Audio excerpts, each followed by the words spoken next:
মুক্তিবেগ কাকে বলে? পৃথিবী পৃষ্ঠ থেকে কোনো বস্তুর মুক্তিবেগের একটি রাশি নির্ণয় করো। এটা অনেক ইম্পর্টেন্ট একটা প্রশ্ন। তো প্রথমে এই যে অংশটা আছে মুক্তিবেগ কাকে বলে, এটা আমরা ক বিভাগের জন্য পড়ে নিব।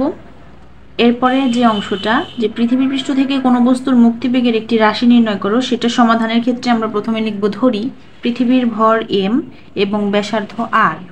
সুতরাং পৃথিবী পৃষ্ঠে অবস্থিত যে কোনো বিন্দুর মহাকর্ষীয় বিভব v সমান হবে -gm ডিভাইডেড বাই r। এখন m ভরের কোনো বস্তু পৃথিবী পৃষ্ঠে অবস্থিত হলে তার স্থিতিশক্তি u সমান হবে vm। তো ভির জায়গায় যদি আমরা এই মানটা বসিয়ে দিই, তাহলে ভি সমান এখানে হবে -gm ডিভাইডেড বাই r, সাথে এখানে একটা m গুণাকারে আছে, তো সেই mটাকে আমরা এখানে দিয়ে দিলাম সাথে। m ভরের বস্তুটিকে পৃথিবী পৃষ্ঠ থেকে মহাকর্ষীয় ক্ষেত্রের বাইরে অসীমে নিয়ে যেতে হলে এই যে এই পরিমাণ, মানে ঋণাত্মক বাদ দিয়ে মাইনাস মানটা বাদ দিয়ে বাকি অংশটা, এই পরিমাণ কাজ সম্পন্ন করতে হবে। কাজ কখনো ঋণাত্মক হয় না, যার জন্য এখানে মাইনাস চিহ্নটা দেওয়া হয় নাই।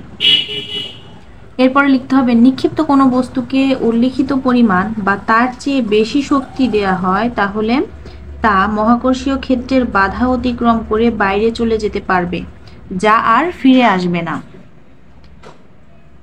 নিক্ষিপ্ত বস্তুর ভর m এবং নির্গমন বেগ যদি ve হয়, তাহলে গতিশক্তি সমান আমরা লিখতে পারি হাফ mve স্কয়ার। আচ্ছা, এখন বস্তুটি পৃষ্ঠ থেকে যত দূরে যেতে থাকবে তত তার গতিশক্তি হ্রাস পেতে থাকবে এবং স্থিতিশক্তি বৃদ্ধি পেতে থাকবে। এই বেগ কখনোই শূন্য হতে পারে না।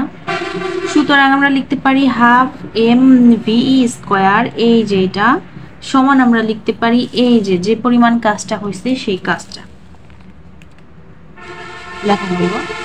তো এখান থেকে আমাদের যেহেতু মুক্তিবেগ এখানে হচ্ছে আমাদের যে ভিই নির্গমন বেগ বা মুক্তিবেগ বা মানে দেওয়া হয়েছে যে বেগ, সেটা এখানে ভিই। তো আমাদের ভিইর মানটা বা মুক্তিবেগের রাশিমালা নির্ণয় করতে হবে, তাই ভিইর মানটা লাগবে এখান থেকে।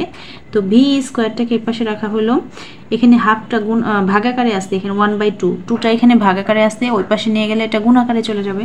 তার 2 এই পাশে এরকম 2gm ডিভাইডেড বাই r, আর m এখানে গুণাকারে আসছে, এই পাশে আসলে ভাগাকারে আসবে। এই যে এখানে গুণাকার, তাই এটা হচ্ছে নিচে চলে গেল ভাগাকারে। তাহলে ভি স্কোয়ার সমান আমরা এই যে ছোট হাতের এম, এটাও ছোট হাতের এম, দুটা কাটা দেওয়া যায়, থাকে এখানে 2gm ডিভাইডেড বাই r।